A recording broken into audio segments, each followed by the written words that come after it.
Bismillahirrahmanirrahim. Perkenalkan, nama saya Budi Laksono Putro. Sebagian saya kenal wajahnya, dan sebagian saya juga asing. Jadi nanti kita perkenalan saja ya. Dan kita mulai. Assalamualaikum warahmatullahi wabarakatuh. Waalaikumsalam warahmatullahi wabarakatuh. Selamat sore, Bapak Ibu. Ini jenjang S2 Pendidikan Ilmu Komputer. Digital pedagogi itu adalah ilmu baru dan secara keilmuan sebenarnya juga belum banyak artikel, masih artikel-artikel lepas, dan secara conference maupun jurnal juga belum begitu mapan, sehingga area penelitian di sini sangat tinggi banget. Oke. Dan harapan saya, Bapak Ibu di sini bisa ngambil topik digital pedagogi, salah satu topik yang seksi untuk saat ini. Dan kita langsung open diskusi terlebih dahulu ya. Baik, yang alumni UPI saya kenal ya wajahnya, satu Ibu Warzukni, Pak Asep, terus siapa lagi? Selain itu ada alumni UPI? Saya, Pak. Siapa? Pak Suratno. Dari prodi apa ya? Pendidikan Ilmu Komputer, Pak. Tapi angkatan awal, Pak, 2006. Angkatan kedua. 2006. Berarti adik kelasnya Bu Rani ya? Gitu ya, ya, betul. Oke. Kita pernah ketemu, Pak, di PLPG, Pak, dulu. Oh, PLPG. Baik. Iya.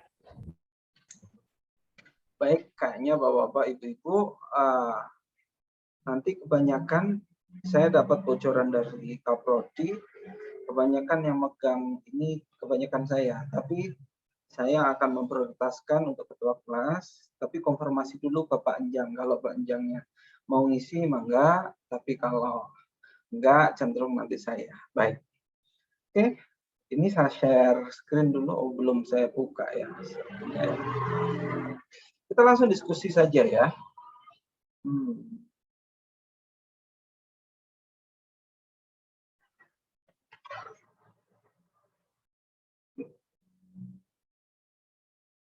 Oh iya, sebelum kita mulai, kayaknya saya mau promosi dulu ya, supaya saling kenal post itu ya. Baik.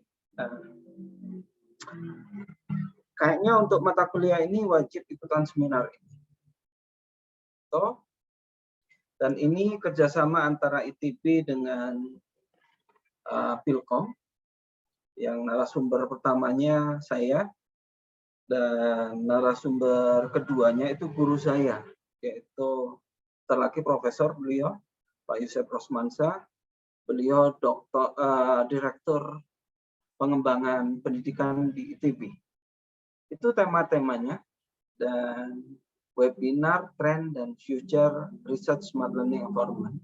Mungkin nanti dari Prodi akan disebarkan.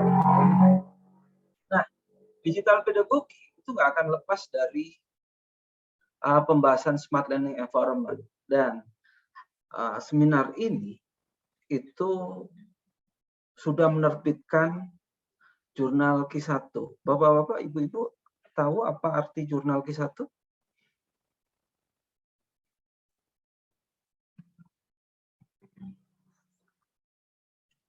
Pak Alko, tahu arti jurnal Q1? Yang saya tahu yang Q1 itu sudah yang paling bagus ya gitu Pak. Mungkin penilaiannya yang paling bagus gitu. Oke, ada Q berapa ya kira-kira? Sampai Q3 kalau nggak salah ya. Sampai Q4. Q1, Q2, sampai Q4. Baru level di bawahnya adalah conference internasional, conference nasional. Gitu ya. baru buku disertasi dan buku skripsi. Jadi kalaupun Bapak-bapak, Ibu-ibu di sini ngambil tema S2, tema ini, nanti S3 bisa ke labnya Pak Yusuf Rosmansyah di ITB maupun di UI. Jadi gambaran umumnya semacam itu. Oke. Baik, sekarang saya coba share tentang digital pedagogi ya, pengantar ya. Kenapa digital pedagogi ini muncul? Saya lagi open dulu ya. Nanti materinya cenderung materi digital pedagogi karena ini keilmuan baru, sehingga cenderung pakai buku yang sudah ada dari karangan saya aja dulu ya. Oke, ini 2 buku yang sudah saya terbitkan. Yang pertama, Pembelajaran Abad ke-21. Inilah sebenarnya fondasi dari digital pedagogi. Ini terbit di UM dan Creative Learning itu terbit di UPI. Kita sambil minum-minum aja ya. Kayaknya saya juga kurang enak badan kita. Oke, kalau ada pertanyaan silakan. Nah,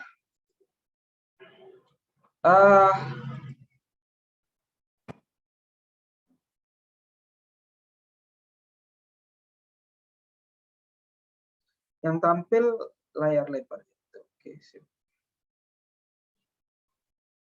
Kayaknya saya pakai 2 monitor jadi bermasalah. Saya stop dulu ya.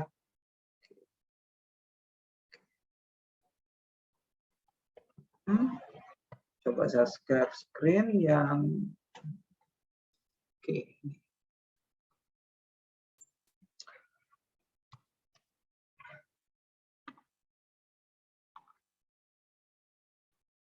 Terlihat itunya? Terlihat, Pak. Baik. Kenapa digital pedagogi muncul? Kayaknya saya salah ngambil di sini deh. Sini aja.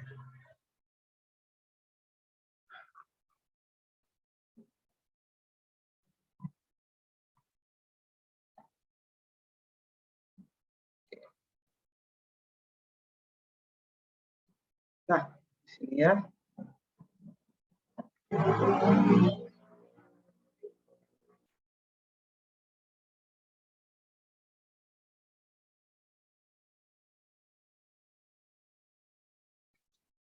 Nah, karena lingkungan pembelajaran, kalau zaman saya kuliah S1, kayaknya sudah nggak ngalamin ini. Mungkin Pak Eka yang ngalamin semacam ini. Tahu Pak Eka ya? Oke, Pak Heri, kayak gitu. Prof Wawan, Prof Munir, mungkin kayak gitu. Nah, generasi X itu generasi saya. Waktu SD, saya ngerasakan ini. Nah, sekarang adalah digital native. Inilah generasi sekarang. Dan pengaruh media atau lingkungan pembelajar itu sangat berpengaruh terhadap pembelajaran juga. Sehingga muncullah digital native maupun pembelajaran abad 21. Dan negara-negara pada melakukan reformasi pembelajaran abad 21.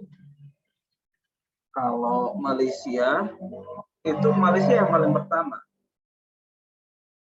Dia mengadakan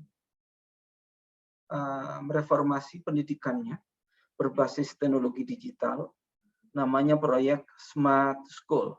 Dan kebanyakan yang paling bagus sistem pendidikannya memang Malaysia. Kenapa?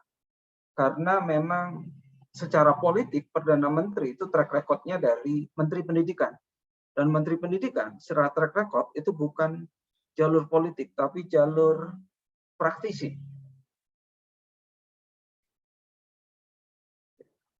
Sehingga kepedulian terhadap pendidikan itu bagus banget. Dan proyeknya namanya Smart School. Habis itu diikutin oleh Singapura. Kalau bapak-bapak, ibu-ibu kepingin jadi guru ataupun jadi dosen, pendapatan paling tinggi adalah di Singapura. Di sana nggak ada nama dosen yang S2, nggak ada. Kebanyakan dosennya minimal S3. Dan proyeknya Intelligent Nation. Dan habis itu pendidikan yang bagus lagi, reformasi pendidikan tentang media digital, itu adalah Finland. Nama proyeknya itu Systematic Learning Solution atau SISTEC 2011. Nanti akan saya bagi ya. Jadi kita diskusi aja ya, gitu ya. Dan 2012 Australia, itu namanya Smart Education. Dan 2012 juga Korea Selatan, terminologi yang dia pakai smart, dan 2014 itu Smart School. Ini holistik mereka perencanaannya secara keseluruhan. Nah, yang tercenderung reformasinya terlalu drastis itu Indonesia, yang disebut dengan nama kurikulum 2013. Ada nggak di sini guru SMP, SD, ataupun SMK? Ada di sini? Ada Pak. Saya SMP. Oke, pasti ngerasakan. Dituntut macam-macam, tapi infrastruktur belum kuat. Dan rata-rata saya ngasih seminar di P4TK, di UM, di UIN, itu pada ngeluh semua pada guru. Kenapa? Karena perencanaannya nggak holistik. Tapi alhamdulillah negara kita sudah memiliki perencanaan itu. Dan menurut saya, pendapat saya kalau cek lagi, ini standar-standar Smart Education atau pembelajaran 421 yang melatarin digital pedagogi adalah ini. Lihat di situ. Yang paling mapan itu adalah P21-nya Amerika. Itu cuman mencetuskan 4 nilai, yaitu Life and Career, Learning and Innovation Skill, sama Information Media, dan Teknologi. Kalau Australia itu ATCS 12. Itu dia cuma mencanangkan 4 pilar: ways of thinking, ways of working, tools for working, skill in living in the world. Dan kebanyakan pembelajarannya fokus. Dan IOCD ini standar Eropa, Engage itu standar praktisi ataupun cenderung swasta, NETS juga swasta dan swasta. Dan saya tanya ke Bapak, kira-kira muatan kurikulum 2013 itu terlalu banyak atau fokus? Tolong dijawab. Yang Bapak ikut bro.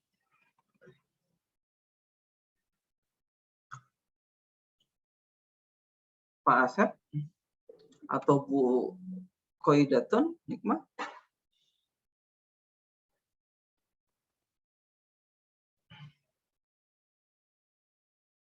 Halo? Bu Maya? Guru juga nggak Bu Maya? Iya Pak, guru Guru di mana? di SMK. SMK ya? Oke.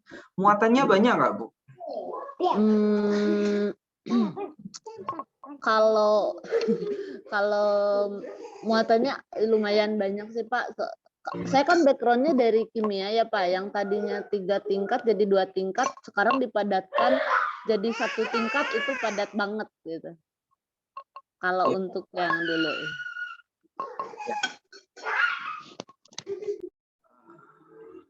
Guys, tadi Pak Asep apa Pak? Ada 2 sih Pak Asep Pak. Yang ngerasa Pak Asep aja deh. Enggak, silahkan aja. Ya, soalnya ada 2 dia. Ya. Saya intro ya Pak ya. Saya juga Ya, ngajak di SMK kebetulan. Menurut ya. saya sih terlalu banyak ya. Saya sendiri di jurusan TKJ itu untuk C1, C2, C3 itu berjubel sekali untuk mata kurikulumnya. Dan terlalu tidak fokus gitu arahnya gitu. Oke. Pak Asep satunya? Oke, Pak. Ya memang kalau misalkan dilihat di artikel di sini yang saya baca, memang muatannya juga ada banyak sekali, ada 4 muatan. Untuk yang pendidikan menengah, muatan umum, peminatan akademik, ada kejuruan, kemudian minat dan pendalaman minat. Dan khususnya untuk di SMK juga mungkin sangat dituntut sangat banyak sekali, apalagi kalau misalkan di RPL, Pak. Di RPL ini di silabus yang diberikan pada kurikulum 2013 itu sangat dituntut siswa untuk memahami dan bisa membuat banyak aplikasi, baik itu desktop, mobile maupun web. Padahal sebenarnya ketika di perusahaan atau setelah lulus nanti kan itu tidak semua harus bisa gitu, hanya pilih salah satu saja yang dianggap paling mahir. Nah, mungkin di SMK diterapin banyak hal yang harus dikuasai, itu sangat sulit, apalagi belum didukung dengan teknologi atau sarana dan prasarana yang belum lengkap. Mungkin seperti itu sih, Pak. Baik. Nah, ini yang dari Pontianak. Bu Wani gimana, Bu Wani? Halo Bu Wani, Warzukni? Ibu Warzukni? Halo? Suara saya terdengar? Ibu Warzukni? Oh, nggak dengar ke Bu Warzukni kayaknya nih. Oke. Baik. Nah, saya akan menyimpulkan sebenarnya rata-rata semua negara itu setuju 4 pilar sebenarnya yang akan di dalam smart education atau pembelajaran cerdas berbasis digital, yaitu ways of thinking. Jadi metodologi berpikir. Kalau UNESCO itu menamakan learning to know, kalau P21 itu learning and innovation, kalau European Commission itu learning to learn. Tapi cenderung lebih populer ways of thinking. Dan pilar kedua itu ways of working. Pilar ketiga tools for working. Dan yang terakhir ada living the world. Saya nggak akan memperdalam di sini. Karena ini fokus pembelajaran abad 21. Tapi inilah menjadi fokus kenapa muncul digital pedagogi. Karena memang latar belakang.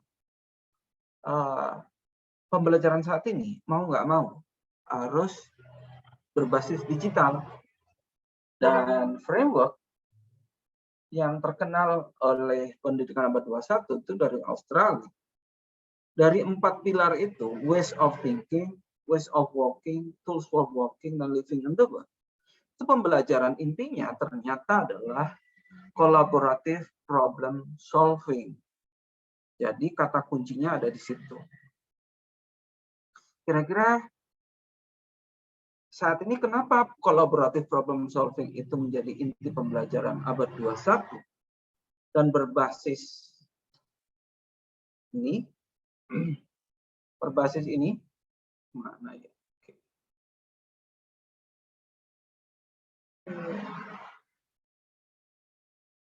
Kontrol laser. Oke. Oh.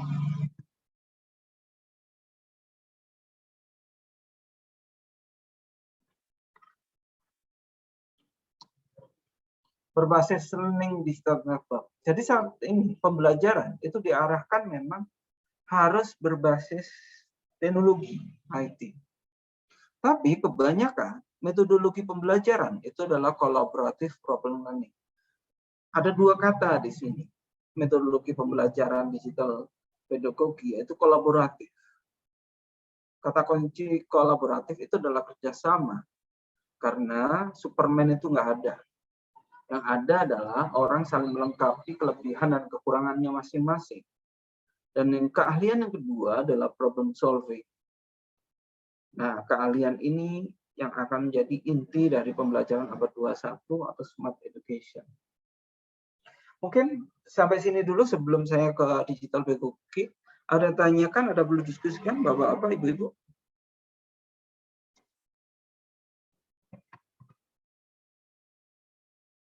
Halo?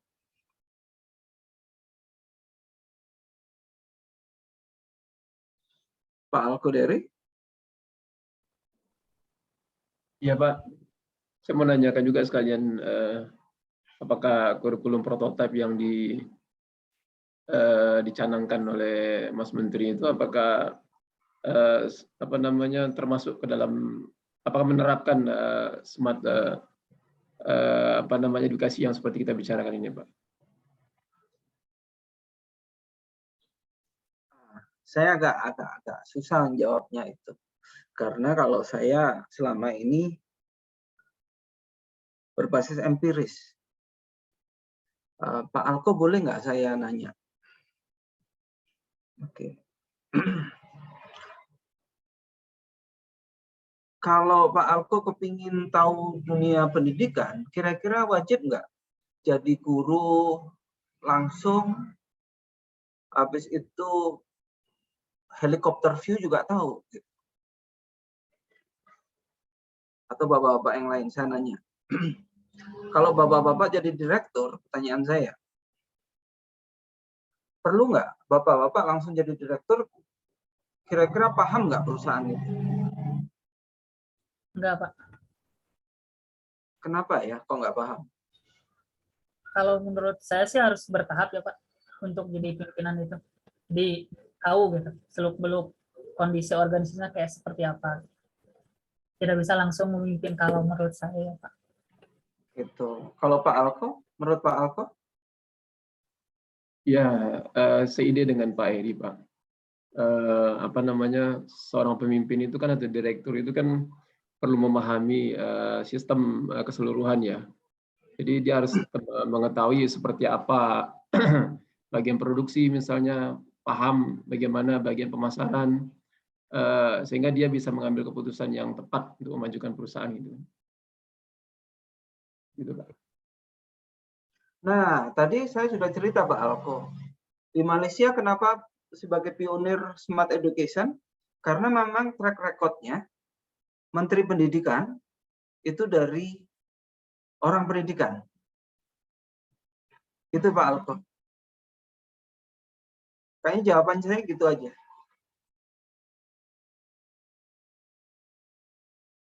Saya jawab pakai contoh orang saya lebih setuju gaya Malaysia dan gaya Australia saja. Gaya Singapura, udah gitu aja.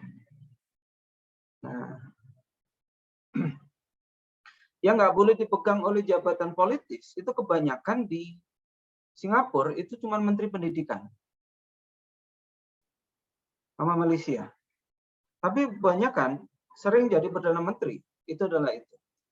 Sehingga gitu aja Pak Alko, kayaknya nanti saya bicara akademisi nanti cenderung ada yang tersinggung, nggak enak gitu aja. Oke? Padahal saya nggak ada muatan politis, jadi kebanyakan kayak gitu. Pak Alexios. Halo Pak Alexios. Halo Pak. Kalau menurut Pak Alexios, pertanyaan Pak Alko gimana?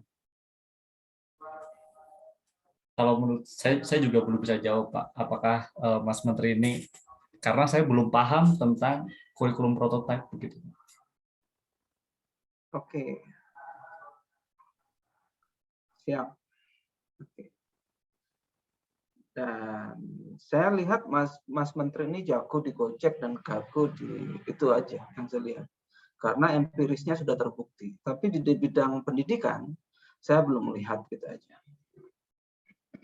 Itu jawaban saya, Pak Alko, saya nggak bisa jawab. Tapi saya ngasih contoh adalah Singapura dan Malaysia. Itu aja. Kalau dulu Indonesia itu bagusnya adalah Menteri Luar Negeri itu jalur prestis. Kenapa, Pak Alko?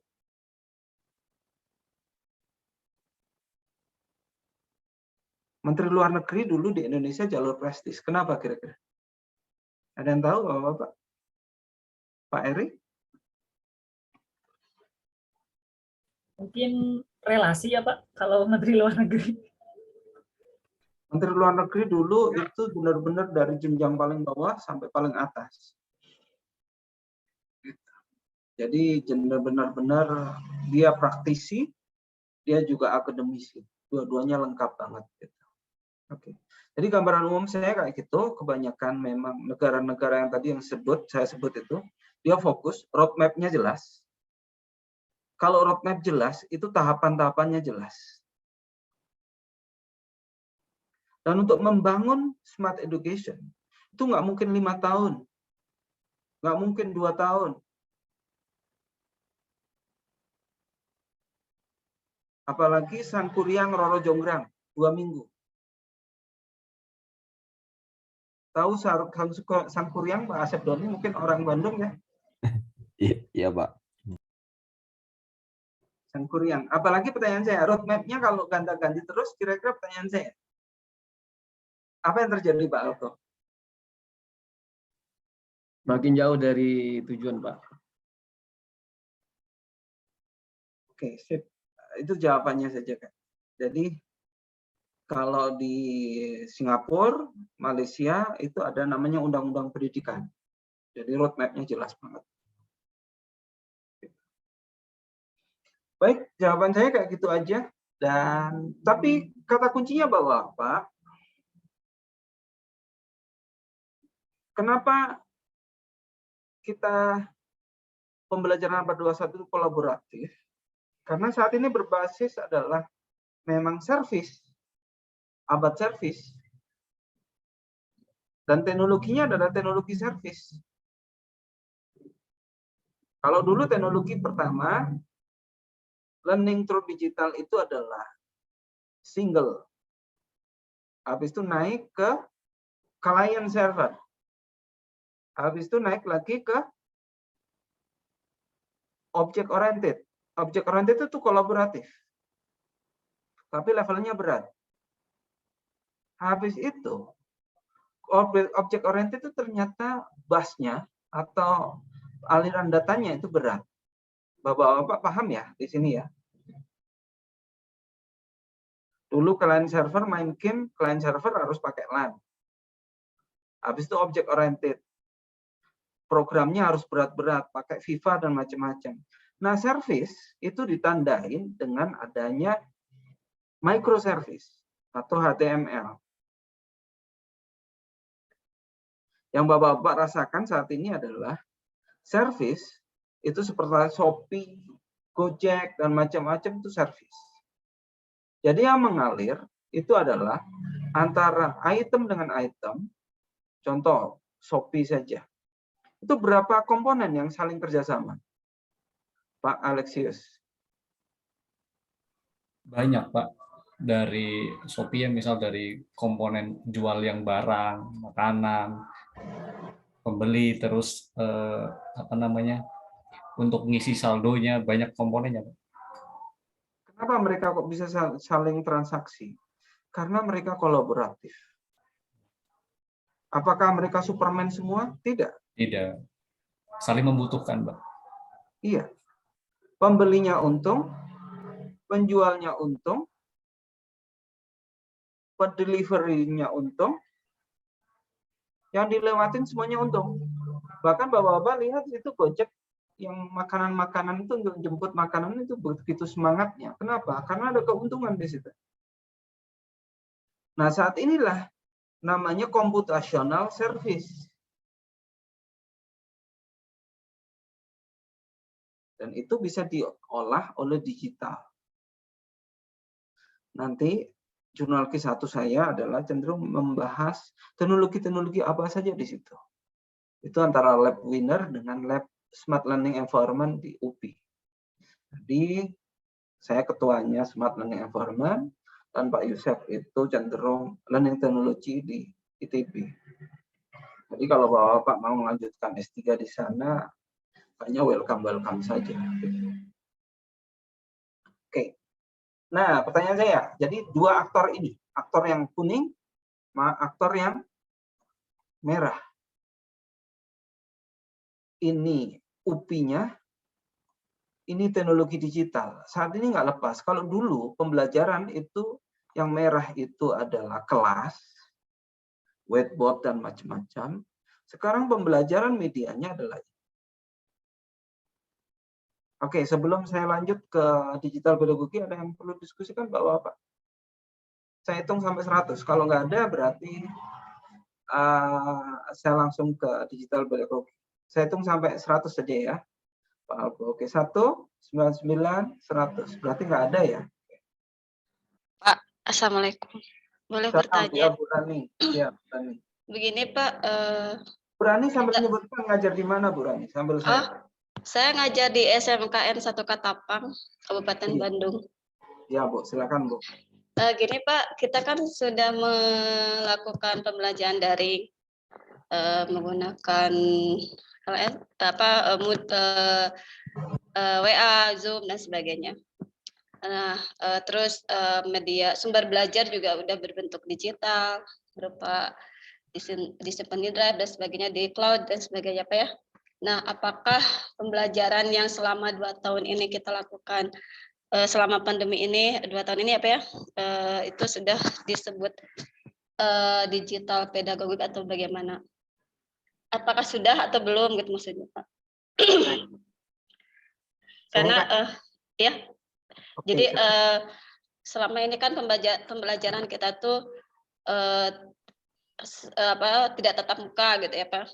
Kita hanya beri diskusi seperti ini gitu, seperti yang kita lakukan hari ini.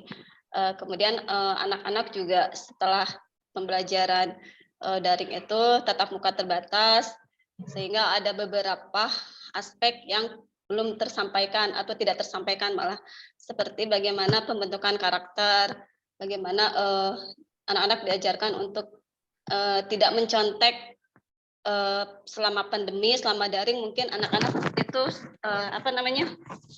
melakukan tugas-tugas itu mungkin ya Pak, suzon kita guru gitu, pas saat tes ulangan itu dia lihat ke Google atau gimana lah gitu, sehingga secara kognitif juga agak sulit diukur, apalagi afektif dan psikomotornya yang sulit untuk diukur juga gitu Pak.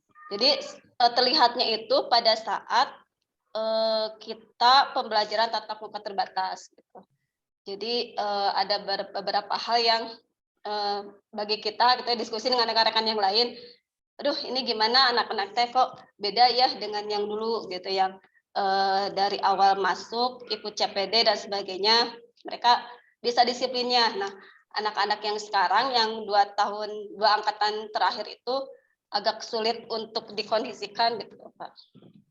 Nah, apakah kita sudah melakukan digital pedagogik selama ini gitu ya, yang pembelajaran daring ini atau bagaimana Pak?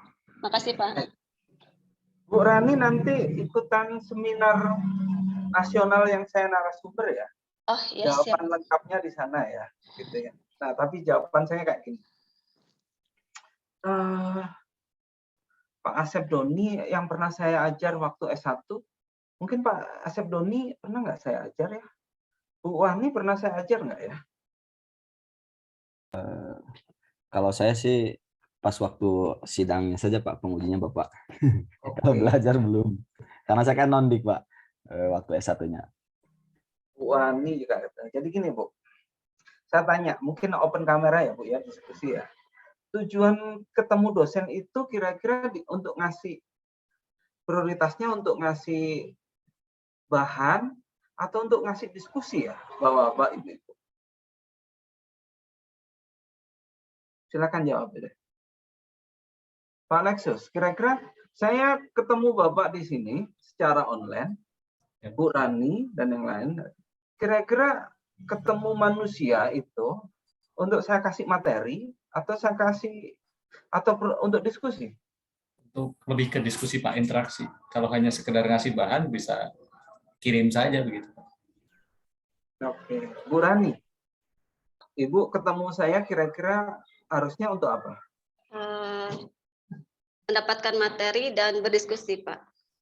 Oke, kalau materi kayaknya boleh nanya ke mahasiswa saya S1, itu bahkan PLPG pun saya kasih materi terlebih dahulu. Pak, kita minggu depan bahas ini, 2 jam kita diskusi ya. Jadi materinya saya kasih dulu, Bu.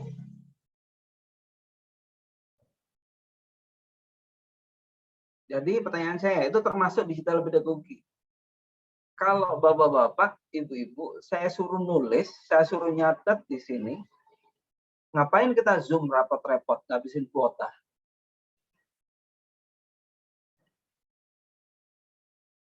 Terus, ngapain bapak cuma dengerin suara saya saja? Mending pakai YouTube, selesai.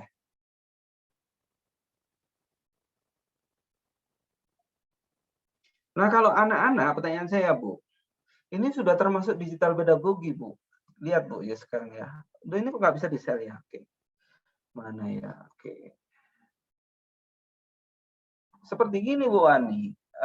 Bu Rani ya. Mana ya? Oke.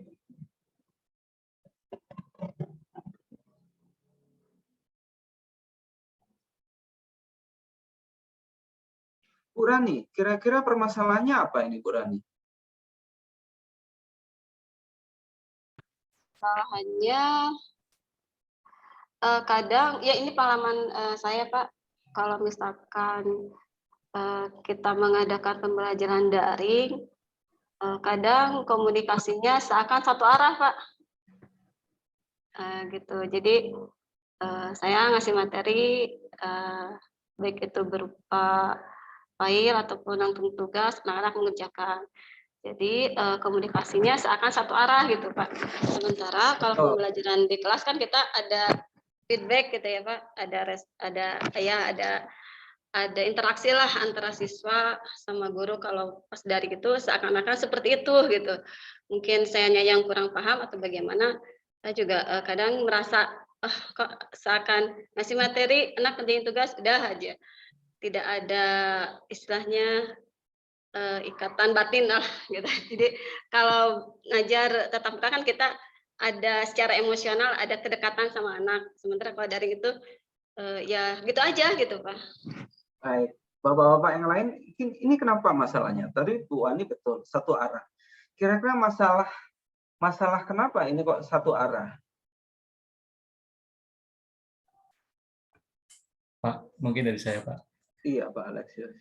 Karena tidak ada kolaborasi Pak, tidak ada keterlibatan dari anaknya gitu. Hanya di sini disampaikan hanya sebagai penonton, hanya melihat saja gitu Pak. Iya, apalagi materinya disampaikan saat itu juga. Mereka suruh diskusi. Yang pastikan mereka pasti minder duluan karena bahan di kepalanya nggak ada. Dan saya termasuk agak bingung saat ini. Saya kolaborasi dengan Pak Anjang agak bingung. Jadi saya cenderung nanti kolaborasinya kayak gini ya Bapak-Bapak ya. Kalau Pak Anjang nggak ngisi, saya yang ngisi. Tapi tolong dikasih tahu 3 hari sebelumnya atau apa. Bahan akan saya kasih 3 hari sebelumnya. Supaya apa? Diskusi kita berjalan. Jadi itu solusinya Bu. Kenapa kayak gini? Karena memang anak-anak dididik sebagai kolaborasi pemain. Nah, pertanyaan saya Bapak-bapak, Ibu-ibu. Aktor utama pembelajaran itu guru atau siswa?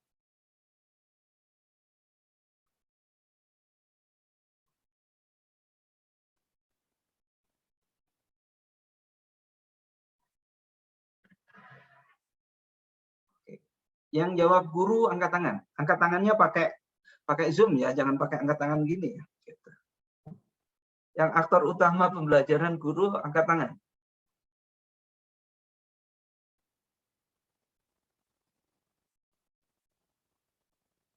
Oke, sudah. Yang aktor utamanya siswa angkat tangan.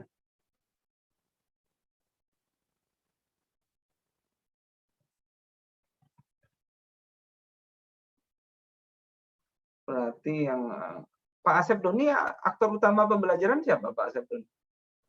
Kalau menurut saya sih aktor utama saat ini sih lebih kepada guru sih Pak, untuk yang pembelajaran itu bukan ke siswa untuk saat ini gitu ya.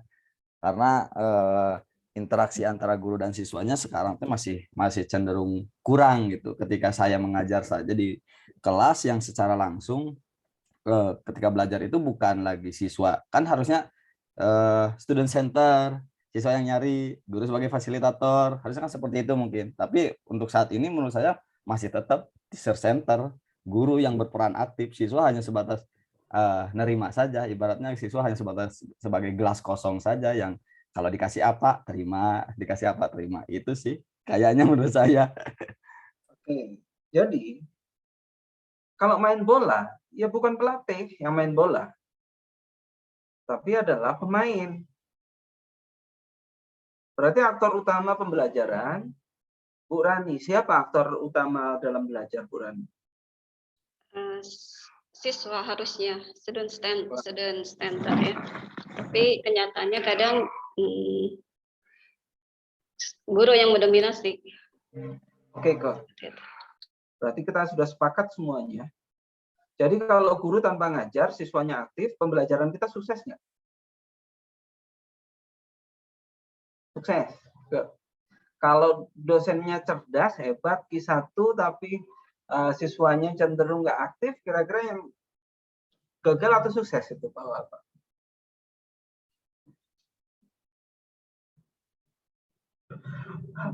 Gagal atau sukses, Pak Alexios? Gagal berarti Pak. Jadi itulah prinsip pembelajaran. Jadi saya nggak peduli, saya cuma katakan adalah kehebatan seorang guru cuma satu, Bapak-bapak, Ibu. Bisa menumbuhkan bahwa belajar ini adalah permasalahan mereka. Cukup itu saja.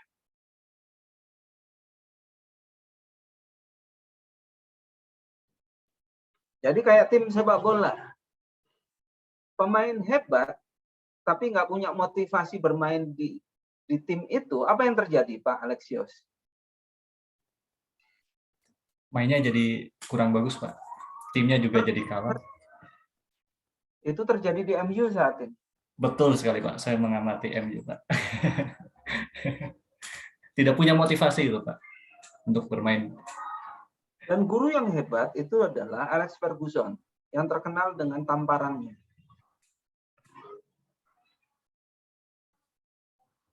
Dan siswa-siswa Alex Ferguson adalah Beckham dan teman-temannya. Oke. Sekarang Pogba, Sancho cenderung jadi kayak aneh gitu. Jadi kenapa inti pembelajaran abad 21 itu kolaboratif problem solving? Jadi inti seorang guru cuma satu, digital pedagogi. Membangkitkan bahwa siswa itu paham masalah dirinya sehingga dia harus belajar. Terus kedua, membangkitkan bahwa dia bukan Superman sehingga perlu kolaborasi. Makanya pembelajaran abad 21 itu intinya adalah problem solving.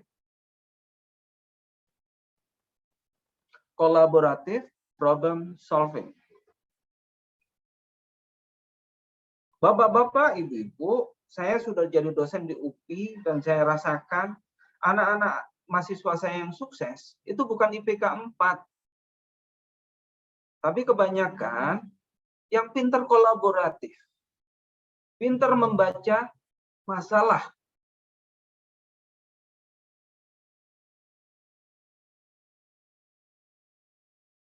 Kayaknya gitu aja ya. Nah, kalau bapak-bapak, jadi pertemuan awal ini menurut saya pertemuan paling penting. Kenapa? Karena saya harus menyadarkan bapak-bapak, ibu-ibu di sini, mau nggak mau, pembelajaran kolaboratif berbasis problem solving itu harus melalui media digital. Dan media digital itu berat pisau, dua mata pisau. Bisa jadi apa? Ngebunuh atau bisa jadi senjata. Nah, saya nanya sekarang ke bapak-bapak. Digital learning environment atau smart learning environment itu kebanyakan anak-anak kita saat ini terbunuh. Kenapa? Karena mereka dikasih alat pedang yang hebat, tapi metode menggunakan pedang yang bagus, dia nggak belajar.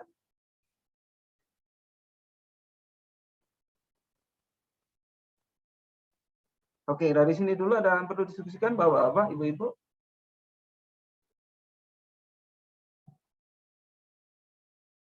Buktinya apa? Mahasiswa sekarang lebih senang kalungan iPhone 13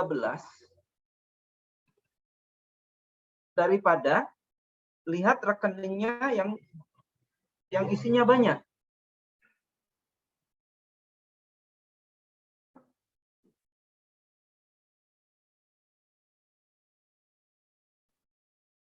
Saya nanya ke bapak-bapak, ibu-ibu, kalau rekeningnya banyak, kira-kira handphone apapun pede nggak? Gede, Pak. Pede.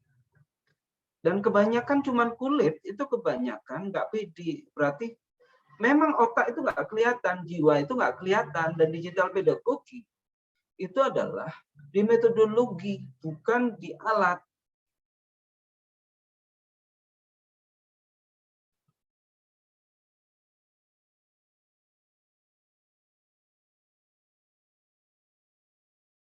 Bapak amatin teman-teman Bapak, kira-kira yang suka pakai Mac yang bagus-bagus, itu profesinya bagus nggak?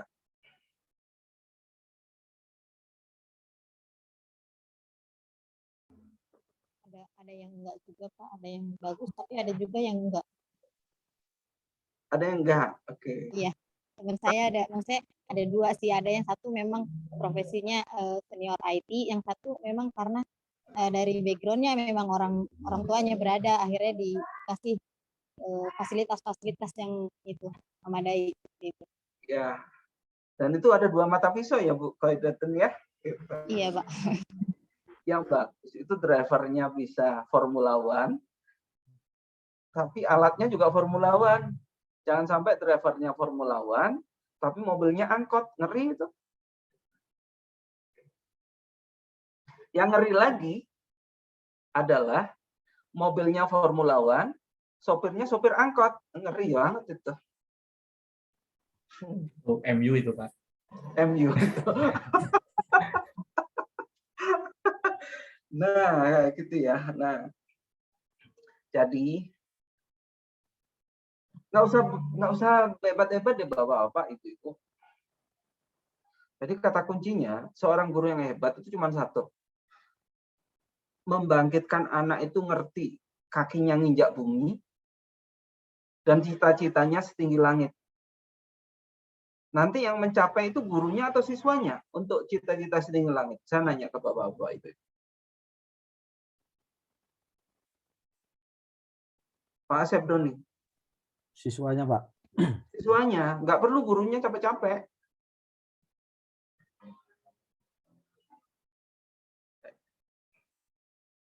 Oke, Bu Warzudni, dengar suara saya? Dengar Pak. Oke, ada di Pontianak sekarang? Ini lagi di Bandung Pak. Di Bandung. Tapi Ya? minggu ini pulang ke Pontianak. Ya. Oke. Saya pernah mau diundang ke Pontianak, tapi saudara saya keburu meninggal. Oke. Oke, semoga suatu saat saya bisa kolaborasi dengan Untan. Jadi kata kuncinya. Iya Pak, amin. Oke, jadi inti pembelajaran abad 21 seorang guru. Jadi inti digital pedagogi adalah seorang guru harus bisa menggunakan alat yang hebat. Apa itu alat yang hebat? Yaitu digital teknologi untuk membangkitkan permasalahan siswa untuk mencapai cita-cita paling tinggi. Kata kuncinya di sini.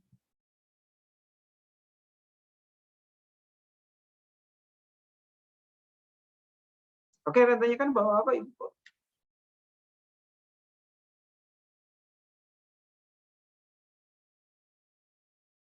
Nah, salah satu penerapan digital pedagogi, Bapak-bapak ketemu saya, itu adalah salah satunya adalah untuk diskusi. Makanya tadi saya bilang, Bapak-bapak nggak usah nyatet. Kenapa?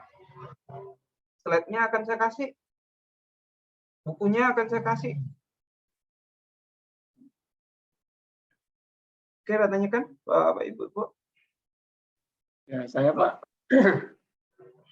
Jadi saya setuju dengan yang Bapak sampaikan tadi, bahwa kita itu tugas kita adalah membuat anak-anak itu menjadi atau bisa menerapkan digital pembelajaran ya. Cuman kalau saya lihat di lapangan Pak, saya kan guru juga, jadi mereka memiliki keinginan untuk belajar. Cuman mereka tidak dilengkapi dengan sarana dan prasarana, Pak. Sarana prasarana ini dalam arti misalnya komputer atau laptop itu kan. Nah, kendala mereka di situ gitu kan. Walaupun ya saya lihat ada mereka yang sangat bersemangat gitu kan, ketika menyampaikan pembelajaran dan mereka menangkap gitu loh kan, caranya seperti apa, dan kita praktekkan di labor itu kan. Namun ketika sampai di rumah mereka nggak bisa lagi mengulang-ulang kan, dikarenakan mereka nggak punya peralatan. Nah, ketika dia minta ke orang tuanya nggak bisa memenuhi itu. Karena rata-rata kalau di sekolah negeri kan, kalau di tempat saya itu ya keluarganya inilah kurang mampu gitu Pak. Di mana itu Pak Elko? Di Riau Pak. Oh Riau. Ya. Di Kabupaten Siak Pak. Iya ya. Siapa? Dilaporkan ke Mas Menteri aja.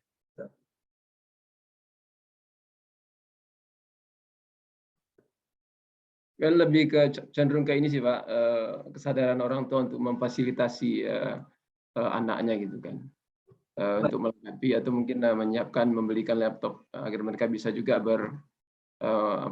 belajar tidak hanya di sekolah gitu Pak. Baik, Pak Alko, saya masih ingat Pak Alko, rata-rata pemain pingpong itu kebanyakan fasilitasnya yang nggak punya biasanya. Jadi kalau Pak Alko bisa menanamkan motivasi yang kuat, saya yakin dengan laboratorium sekolah mereka akan jadi siswa-siswa hebat. Jadi kalau bapak-bapak itu motivasi. Nah, sekarang saya nggak akan bahas di situ, tapi kebanyakan gini Pak Alko.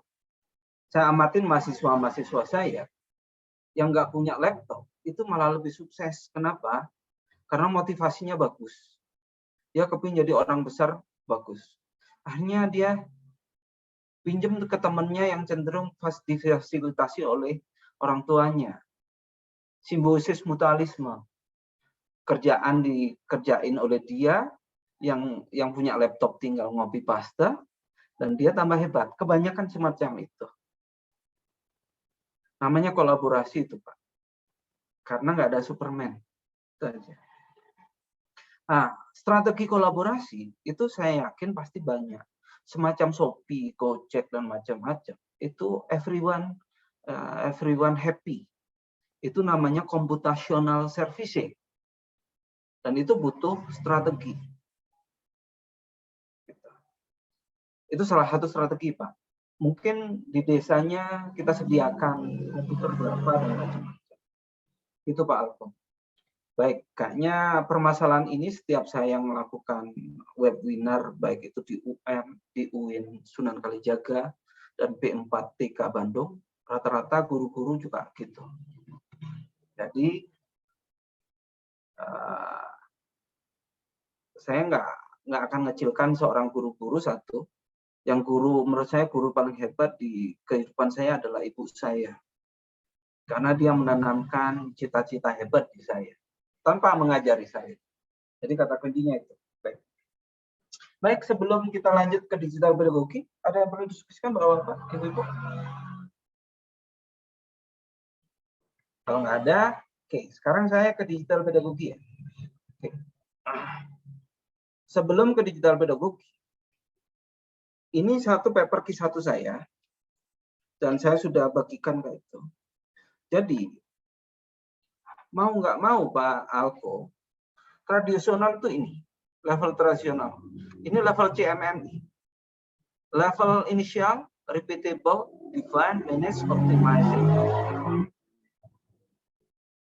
Pak Alko, saya sudah ngukur ITB sama UPI.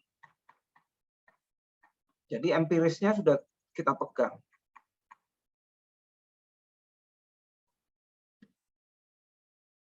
ITB yang cenderung ternama di Indonesia sendiri itu nggak sampai 4, nggak sampai 5, Pak. Sampai levelnya 3 atau 3,5. Saya nanya sendiri ke Pak Alko. Pak Alko, kira-kira sarana pembelajaran digital di ITB itu sudah perfect atau enggak? Kalau menurut saya mungkin Pak, karena ITB termasuk top 5 ya kalau nggak salah saya ya. Di Indonesia, ya menurut saya mungkin kalau dibilang sempurna sih belum mungkin ya. Cuman masih terbaik lah di Indonesia menurut saya Pak. Iya, tapi anak-anaknya amatin rata-rata anak ITB itu selalu kebanyakan hebat di luar bidangnya. Jadi dia bukan dia keahliannya satu, yaitu define the problem sama solving the problem. Jadi pendidikan dasar adalah di situ. Bahkan Menteri Kesehatan saat ini siapa, Pak Alko? Lulusan mana deh saya tanya, Pak Alko? Bapak-bapak, ibu-ibu, Menteri Kesehatan lulusan mana? Apakah dokter?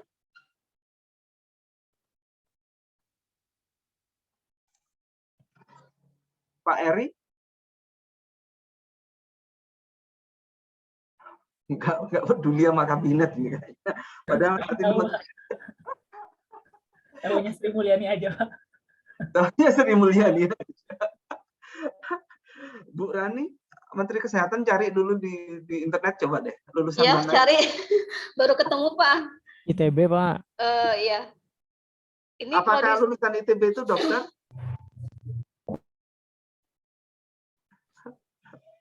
Nggak ada namanya lulusan ITB itu dokter, bapak-bapak, ibu-ibu. Berarti hebatnya ITB cuma satu.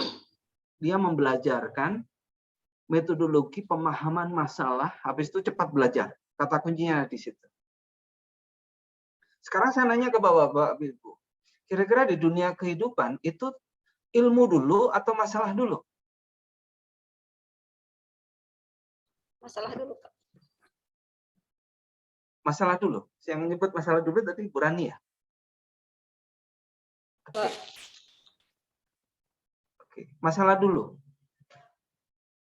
Paling gampang gini aja, bahwa Pak nikah itu, ilmu pernikahan itu sudah mumpuni dulu nggak? Gitu. Saya yakin nggak.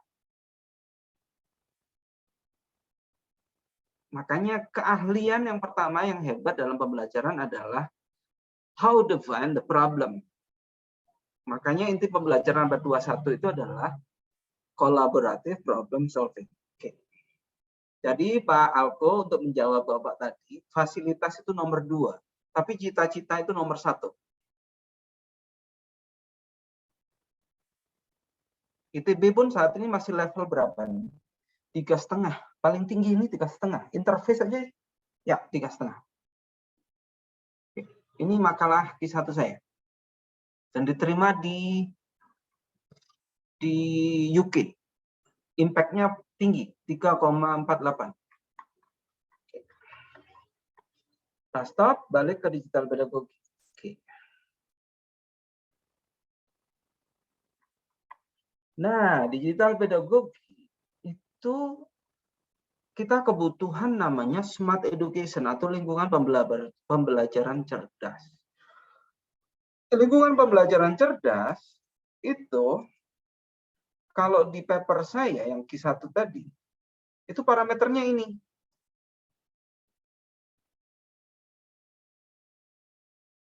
Sistem itu parameternya adalah ini. Aktor utamanya itu siswa.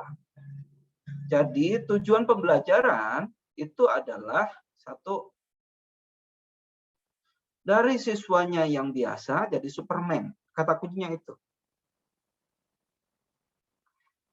Terus kita akan mengelola digital pedagogi itu apa aja. Ada domain modul, tapi core of the core itu adalah roadmap atau perencanaan pendidikan. Saya ibaratkan keluarga. Kalau keluarga itu antara bapak, ibu, dan anaknya itu adalah satu sekolah, mereka punya perencanaan masing-masing. Apa yang terjadi ya, Bu? Bapak, ibu-ibu. Pak Alexios. Satu sekolah tapi punya perencanaan masing-masing begitu, Pak. Iya, ibaratnya satu keluarga aja. Istrinya kepingin anaknya X, suaminya kepingin Y, anaknya kepingin C. Standar polisinya kayak gitu. Kira-kira apa yang terjadi? Malah bingung, Pak. Malah nggak jadi-jadi gitu, Pak. Ya, jadi fasilitas apapun rusak. Pak Alexios di SMA mana? Saya ngajar di SMP Santa Ursula Bandung, Pak. Santa Ursula Bandung. Sananya Santa Ursula Bandung kira-kira orang tuanya siapa saja? Orang Kepala tuanya sekolah. macam-macam, kepala sekolah, dokter, TNI, macam-macam, Pak. Oh ya, saya salah nyebut. Jadi ketua ibaratnya Santa Elias itu adalah keluarga. Oke. Berarti kan satu kurikulum ya. Yeah. Nah, sananya kira-kira. Berarti salah satu sekolah itu punya kepala sekolah. Kepala sekolah itu punya nggak atasannya siapa? Kepala sekolah, atasannya kepala sekolah maksudnya, Pak? Ya. Ada di saya, ada yayasan begitu, Pak. Yayasan. Terus di atas yayasan, apakah langsung Kementerian Pendidikan, di bawah Kementerian Pendidikan? Tidak, Pak. Dinas kota. Dinas kota. Lebih tinggi mana? Menteri Pendidikan dengan dinas kota. Kalau tingkat SMP. Lebih tinggi Menteri Pendidikan dong, Pak. Benar itu. Tolong jawab Bapak yang lainnya.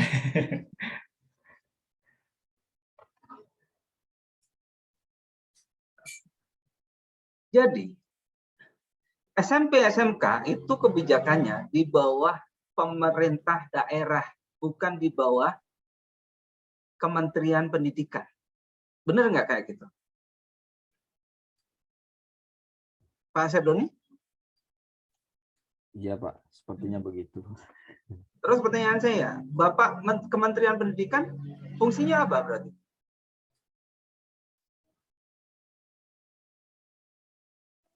Dari sini kita merumuskan peraturan Pak, standar kurikulum pendidikan itu Pak. Ya, ibarat pemain bola, ada pemerintah daerah, pemerintah kota, kepala sekolah, kepala yayasan, terus Kementerian Pendidikan. Kementerian Pendidikan sendiri itu cenderung punya irisan dengan sekolah itu. Kira-kira sekolah itu banyak bapaknya nggak?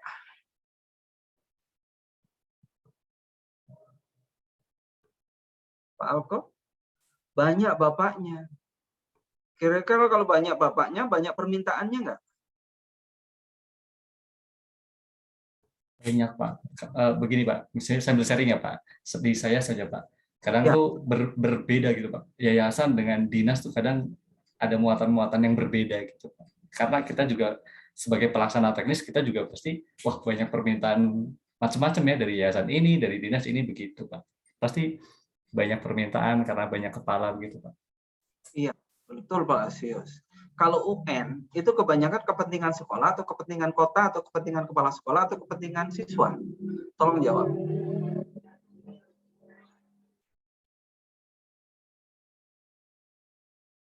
Mungkin nggak nomor satu itu ada lebih dari satu?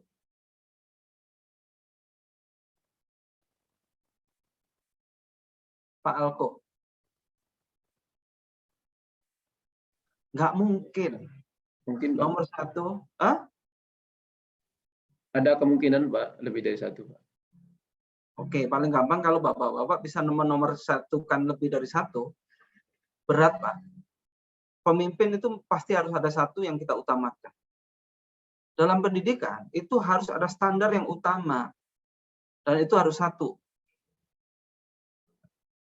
Kalau banyak standar, nanti split personality, ibaratnya ibunya kepingin X, bapaknya kepingin Y.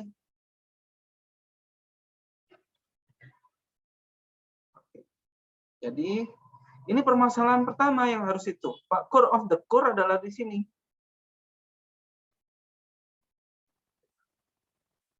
Oke, Anda perlu diskusikan Bapak-Bapak, Ibu-Ibu.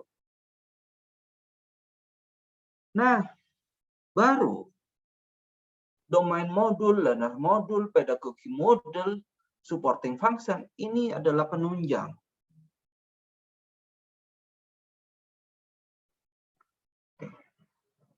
Kebanyakan UN saja saya kasih tahu ke UN saja. Rata-rata saya banyak curhatan ke UN dari guru-guru. Ini kayaknya bukan bapak-bapak, ibu-ibu deh. Kebanyakan nilai asli itu bukan nilai asli siswa.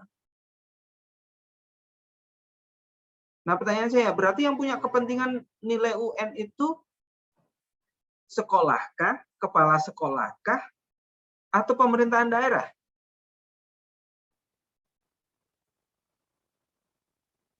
Pak Suratno. Sepertinya pemerintah daerah, Pak. Karena kalau kemarin itu pas UN itu kan ada ranking-rankingan gitu, Pak. Nah, provinsi mana yang ranking 1, provinsi mana gitu. Jadi di bawah tuh kayak dimanipulasi gitu, Pak, hasilnya. Jadi pertanyaan saya, yang jadi korban siapa? Siswa, Pak. Ya sudah. Jadi fasilitas nggak penting itu semuanya. Karena yang kepingin hebat itu, yang kepingin prestasi bukan siswa yang saya lihat. Kalau dari core of the core-nya sudah kayak gitu, Bapak-bapak kira-kira fasilitas hebat apapun kayak gimana?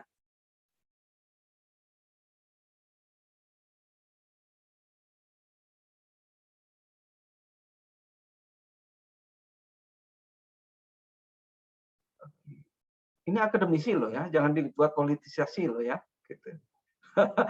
Saya agak males sekarang. Gitu. Pak Alexios, kalau motivasinya kayak gitu gimana?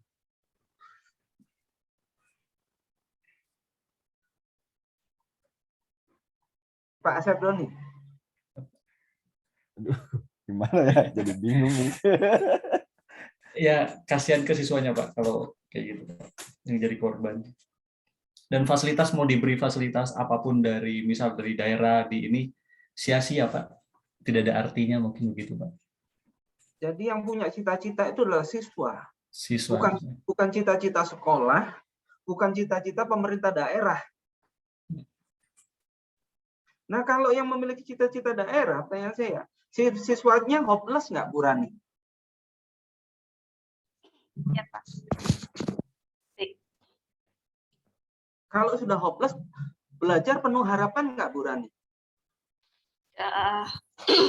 Apa tuh, pesimis mungkin anak.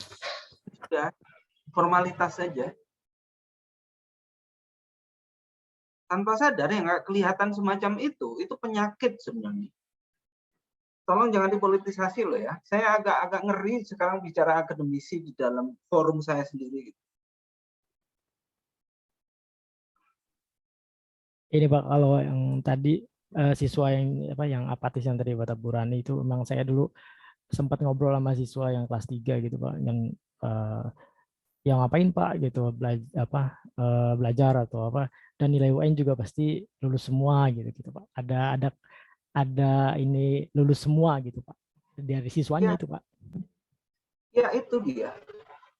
Siswa sudah tahu ini guru serius ngajar atau guru serius nggak ngajar. Rapot saya bagus. Untuk apa guru ada? Susah kayak gitu. Jadi makanya model saya itu core of the core itu standar sama policy sama kurikulum. Ya, harapan saya bapak-bapak yang ibu-ibu yang ada di sini, jangan sampai bapak-bapak bagian dari membuat apatis siswa. Jadi satu, terserah nilai IPK apapun, saya bilang bagus atau apapun terserah. Tapi yang jadi diri bapak-bapak, ibu-ibu di sini adalah satu, keahlian membaca masalah, keahlian kolaboratif, dan keahlian problem solving. Dimanapun berada. Tadi saya kasih contoh. Adalah bombastis banget kayaknya. Kalau Menteri Kesehatannya bukan dokter gitu. Oke, kebayang maksud saya ya. Jangan dipolitisasi ya. Berarti kehebatan Menteri Kesehatan berarti apa?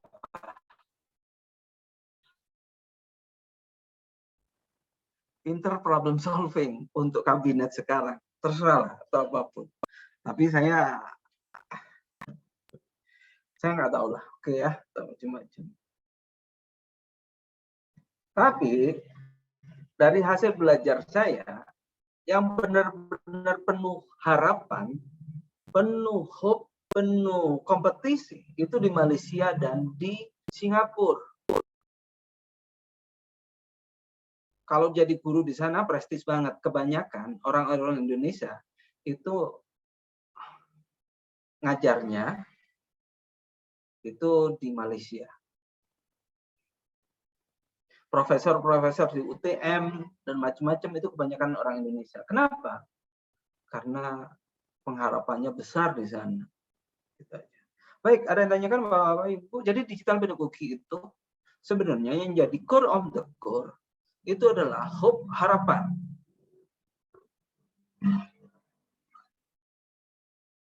Guru pinter, guru ganteng, guru cantik, digital pedagogi, digital teknologi hanya fasilitas, bukan aktor utama. Jadi aktor utamanya apa? Bapak-bapak, ibu-ibu. Siswa. Jadi guru hebat bukan dokter, profesor atau apapun, adalah guru yang pintar membesarkan orang biasa jadi Superman. Jadi gambarnya ini ada di paper saya di dan smart learning environment itu intinya yang tadi ini ada smart pedagogi, smart learning environment dan macam-macam. Nah, smart pedagogi itu adalah metodologi memanfaatkan digital tools untuk pembelajaran. Ibaratnya pedangnya sudah bagus, adalah metodologi menggunakan pedang ini supaya bermanfaat. Itulah digital pedagogi. Nah, negara yang sudah mendefinisikan digital pedagogi itu adalah Korea dengan terminologi SMART. SMART itu dia singkat dengan ini. Nah, mana tadi? Terlihat di sini?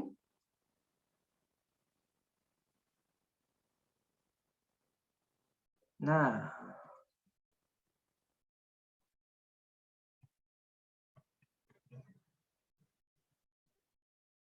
yang pertama, self-directed. Jadi pertanyaan saya, yang harus mengarahkan pembelajaran itu guru atau siswa, Bapak-bapak?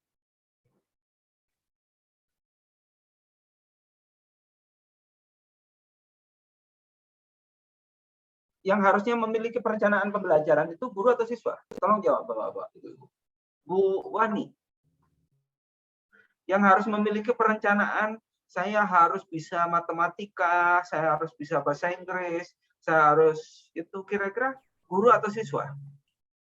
Kalau saya pribadi waktu jadi siswa ya siswa Pak. Jadi kalau misalkan siswanya berkeinginan untuk bisa bahasa Inggris, terus bisa mata pelajaran apapun yang disukai gitu Pak. Jadi mastering si mata pelajarannya gitu.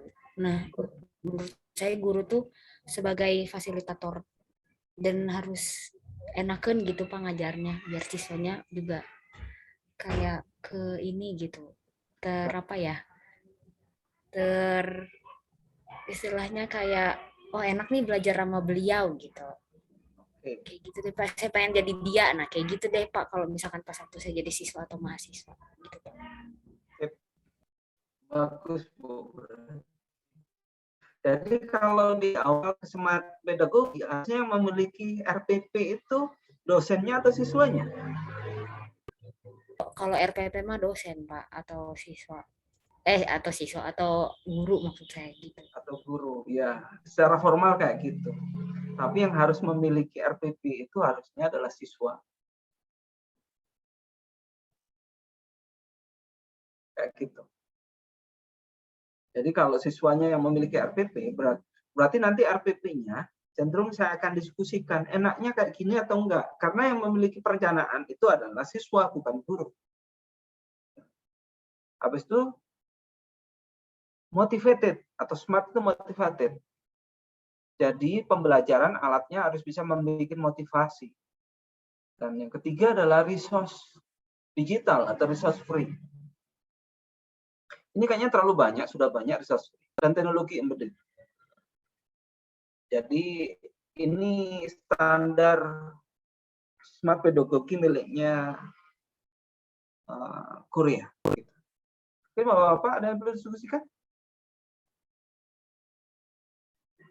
Kalau nggak ada, nah ini sekarang. Aktor utama adalah siswa.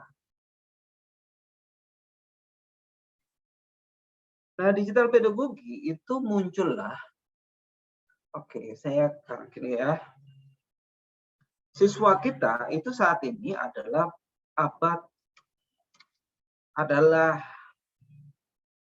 ini 21st century learning. Terlihat di sini? Kalau saya itu cenderung semi tradisional, siswa saya itu modern. Nah, karakteristiknya kayak gini. Kontrol L. Aduh, salah lagi.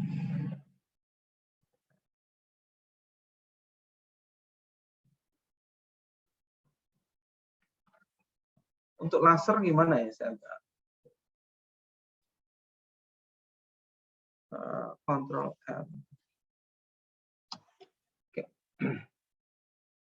Ini konten, ini visual. Cenderung saat ini yang digital konten yang lebih senang itu apa? TikTok atau Instagram. Facebook cenderung ditinggalkan. Kenapa, Bapak-bapak, Ibu-ibu?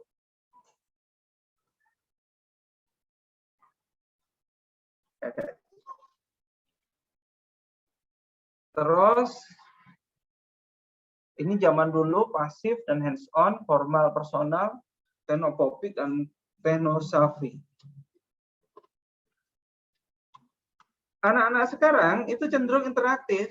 Kalau zaman saya itu independen, kompetitif, sekuensial. Sekarang non sekuensial, bahkan linear. Sekarang saya nanya Bapak-bapak, Ibu, anak-anaknya yang SD, SMP yang sudah jago bikin video banyak nggak? Banyak, Pak. Apakah belajar teori dulu? Tidak, Pak.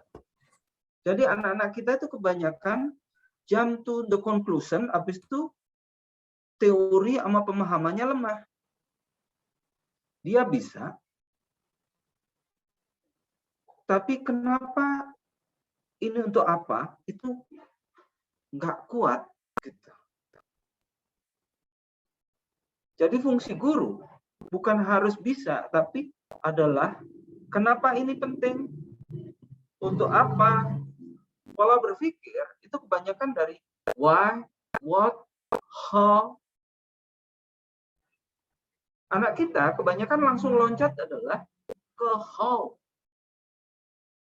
Tapi why, kenapa TikTok itu bagus, itu nggak dipikirkan. Nah, tugas guru itu adalah memberi pemahaman di situ. Ini nanti kita bahas pertemuan berikutnya, nanti saya share saja ya. Baik, jadi pertemuan kita hari ini adalah satu, digital pedagogi itu intinya adalah aktor utamanya adalah siswa. Habis itu kedua,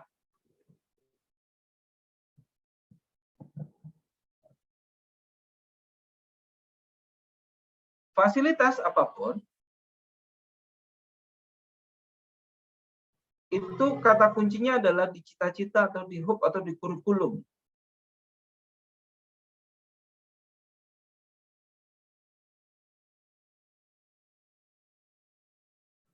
Dan yang harus memiliki kurikulum itu adalah pemain.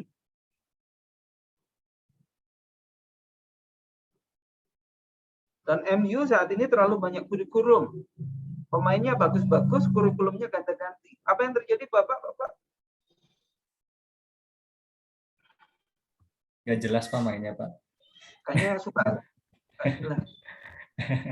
Pemainnya mahal-mahal. Mahal-mahal. Pelatihnya juga bagus-bagus. filosofinya ganti-ganti. Ngeri dah dari situ. Kita Pancasila, tapi Pancasilanya berganti-ganti definisinya. Pusing jadi warga negara saya. Kayaknya gitu aja. Dan untuk pertemuan berikutnya, kita bahas tentang ini, Bapak-Bapak.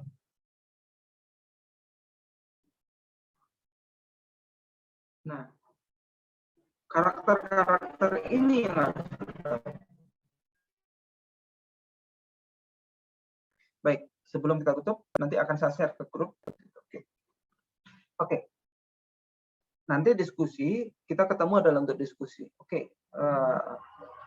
Sebelum kita tutup, salah satu untuk mengetes pemahaman biasanya, kalau kita masak, itu harus kita cicipin. Benar nggak, Bu Wani? Iya, Pak. Kalau untuk ngetes bahwa diskusi kita tadi berjalan dengan bagus, berarti yang jarang ngomong harus menyimpulkan.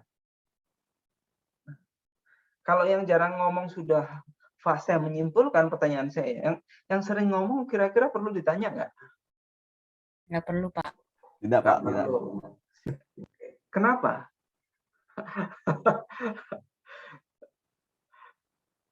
Kayak gitu ya, kebayang ya. Begitu juga waktu saya ngajar di kelas, itu biasanya yang paling belakang paling ngantuk kalau mengerti. Jadi yang paling depan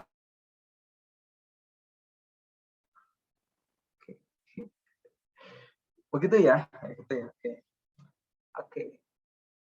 Pak Asep, oke. Pak Bayu, halo Pak Bayu.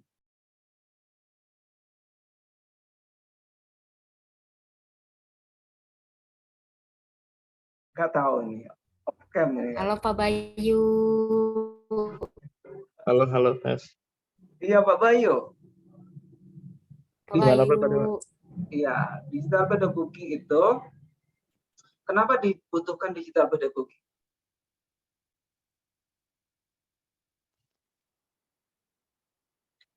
Kalau menurut saya Pak, dari penjelasan sebelumnya yang Bapak itu, mungkin biar pengajar itu bisa menggunakan alat yang canggih Pak. Karena digital pedagogi merupakan, ya kayak tadi lah misalnya profesinya, alatnya juga yang canggih gitu, agar bisa ya minimal bisa mengikuti atau menggunakan, memanfaatkan. Itu Pak. Baik, terima kasih. Pak Muhammad Safri, kenapa kita butuhkan digital pedagogi? Karena gini Pak, jadi yang pertama kan seorang guru memang harus bisa menggunakan alat yang hebat gitu ya. Dalam artian alat yang hebat itu untuk bisa mencapai cita-cita siswa gitu. Yang kemudian pada hakikatnya atau lebih cenderungnya menurut pemahaman saya atau yang saya terima dari pembahasan kita hari ini, sebenarnya pedagogi itu cenderungnya lebih ke metodologi, bukan ke alatnya. Jadi walaupun memang fasilitasnya mewah, fasilitasnya itu memadai, tapi kalau dari motivasi siswa itu tidak ada, itu tidak akan bisa mencapai cita-cita siswanya. Jadi faktor utama dalam pembelajaran ini ataupun secara garis besarnya itu adalah untuk mencapai atau untuk mencapai cita-cita siswa itu yang tadinya siswa yang biasa-biasa saja menjadi siswa yang superhero seperti itu. Baik. Jadi mau nggak mau lingkungan pendidikan kita saat ini, lingkungan pembelajaran kita adalah berbasis digital. Sehingga kita perlu namanya digital pedagogi. Kalau dulu cenderung kita ke pedagogi saja. Kenapa? Karena lingkungan kita langsung human to human. Sekarang human, teknologi, human. Dan otomatis komunitas kita itu adalah berbasis teknologi, sehingga kita butuh namanya digital pedagogi. Kalau istilah industri adalah 4.0 atau 5.0. Kalau istilah pendidikan itu namanya smart education. Negara-negara pada reformasi ke sana. Itu ya latar belakangnya. Oke. Dan terima kasih Pak Muhammad Syafri dan Pak Bayu. Tujuan pedagogi adalah satu, aktor utamanya adalah siswa. Dengan teknologi digital, mereka motivasinya adalah bisa memanfaatkan teknologi ini jadi manfaat buat mereka, bukan jadi bencana buat mereka. Dan itu butuh namanya metodologi. Dan metodologi yang paling mendasar, satu adalah seorang guru itu bukan mengajarin materi, karena materi mereka bisa Google, bisa searching di Google, di YouTube dan macam-macam. Jadi kekuatan seorang guru satu adalah membangkitkan problem solving sama kolaboratif. Itu saja kayaknya nanti saya share. Mungkin ada yang perlu didiskusikan, Bapak-bapak, Ibu-ibu sudah mau maghrib nih. Ada. Baik, dan kayaknya kita mungkin minggu depan Bapak-bapak kita share, minggu depan kita bahas karakteristik yaitu pembelajar digital native gitu ya. Baik, sampai ketemu minggu depan. Terima kasih. Assalamualaikum warahmatullahi wabarakatuh. Waalaikumsalam warahmatullahi wabarakatuh. Terima kasih Pak. Terima kasih Pak.